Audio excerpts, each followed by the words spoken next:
Hello मेरे साथियों, स्वागत है आप सभी का कहानी सुनो में।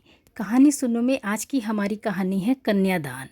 दुनिया का सबसे बड़ा दान जिसे माना गया है वो है कन्यादान। घर में बेटी का जन्म होते ही माँ बाप उसके कन्यादान का सपना देखने लगते हैं। सोचते रहते हैं कि एक अच्छा वर और घर हमारी बेटी को मिले। कन्यादान एक आंसू भरी भावपूर्ण कहानी है जिसे पढ़कर और सुनकर आपकी आंखों से अश्रुधारा अवश्य ही बह जाएगी। तो चलिए शुरू करते हैं। राम राव जी के 2 बच्चे थे, रूही और पवन। पवन बड़ा था और रूही छोटी थी। दोनों ही पढ़ाई में बहुत होशियार थे। रामराव और रूही की माँ लता रूही को लेकर बहुत चिंतित थे, क्योंकि रूही ने अपनी पढ़ाई शिक्षा पूरी कर ली थी और अब उसके लिए एक अच्छा वर खोजना था। एक दिन उनके करीबी रिश्तेदार का बेटा दीपक शादी में रूही का हाथ मांगने के लिए उनके घर आया।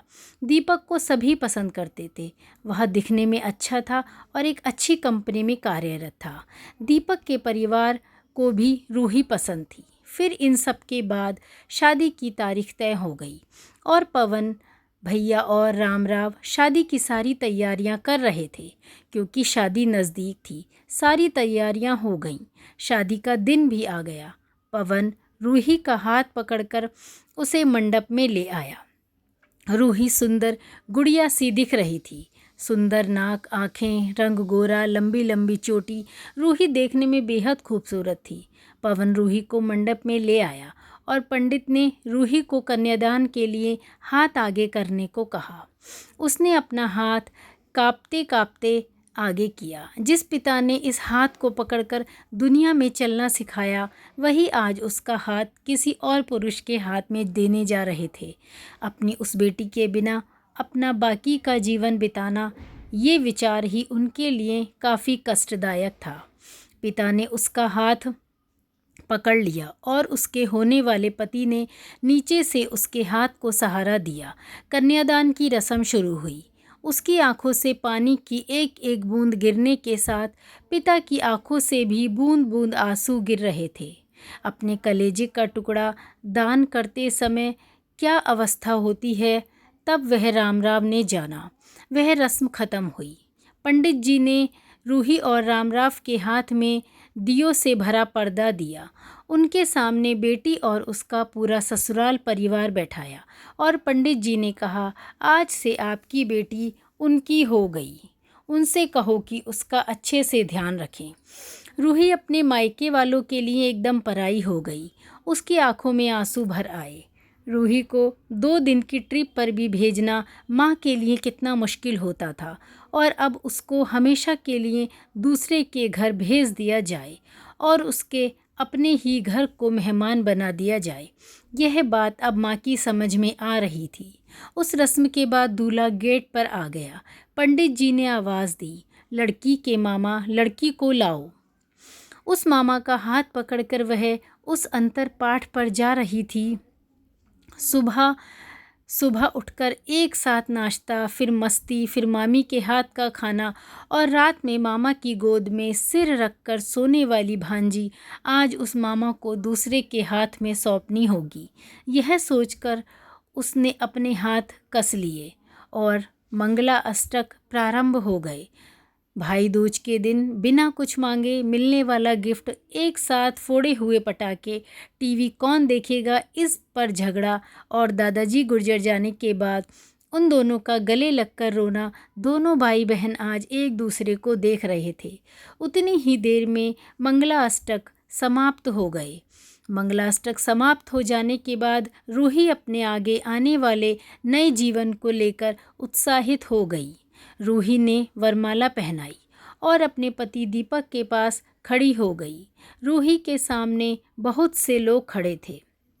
कुछ लोग आशीर्वाद दे रहे थे, कुछ पास होकर प्रस्तुति कर रहे थे। फ़ोटो के लिए उसकी सहेलियां आईं। एक ने उसका हाथ पकड़ा, दूसरी ने पल्लू अटका हुआ निकाला, तीसरी ने उसके आंसू पोंछे। हम घर रहने के लिए आ रहे हैं, आंटी को बोलना। खाना खाने के लिए आएंगे। उसे उस एक कमरे की आवाज़, एक दूसरे के अधिकार और वह दिन याद आ गए जब वे एक साथ रहती थीं। अचानक पति दीपक ने कहा कि तुम चारों की तस्वीरें ले लो। मैं साइड में खड़ा हो जाता हूँ और वह चारों चेहरे हंसने और मुस्कुराने लगे। खाने की कतार में आज रूही माँ पापा से दूर दूसरे लोगों के साथ बैठी थी। खाना खाने के बाद पंडित जी ने गौरी हार की पूजा करने के लिए बुलाया। रूही ने वहाँ मन से पूजा की। माँ ने रूही की झोली भर दी और अनीता आंटी ने कहा कि आप पीछे मुड़कर मत देखना। रूही अचानक चौंक गई। वह आगे बढ़ने लगी। इतने सालों से बच्ची की तरह पाले हुए उस चाचा का बांध टूट गया। स्कूल से घर वापस आने में देर हो जाने पर अस्वस्थ होने वाले वह चाचा जी, जन्मदिन पर 5-6 फ्रॉक उसके आगे लाकर रखने वाले चाचा जी, मैं नहीं आने वाली आज, घर में चाची के पास रहूँगी कहकर रोने वाली वह आज हमेशा के लिए दूर चली जाएगी। यह रूही के दूसरे माँ पापा के रूप में चाचा चाची को भी यह बात सहन नहीं हो रही थी। उसकी पहचान आज बदल चुकी थी। हाथों की वह हरी चूड़ियाँ, पाँव में बिछियाँ और गले में मंगलसूत्र नए जीवन की राह दिखा रहे थे। सास का हाथ पकड़कर रूही उस फूलों से सजी गाड़ी में दीपक के साथ बैठी। उस गाड़ी में खुशी थी और उस गाड़ी के बाहर खड़े उसके सभी लोग आंखों में आंसू लिए उसे अलविदा कह रहे थे। रूही बोली, मम्मी पापा आती हूँ मैं। बहुत मुश्किल होता है अपना कलेजा, अपना दिल अपने ही हाथों से बाहर निकालकर पराए हाथों में सौंपना। और वह अपने कलेजे को, अपने दिल को खुद के दिल से लगा कर रखेगा। फिर भी हर माता पिता इस मुश्किल काम का सपना देखते हैं लड़की के जन्म के बाद से ही, और फिर करते हैं अपनी प्यारी लाडली बेटी का कन्यादान। धन्यवाद साथियों। कहानी अच्छी लगी हो तो हमें कमेंट करके ज़रूर बताइए।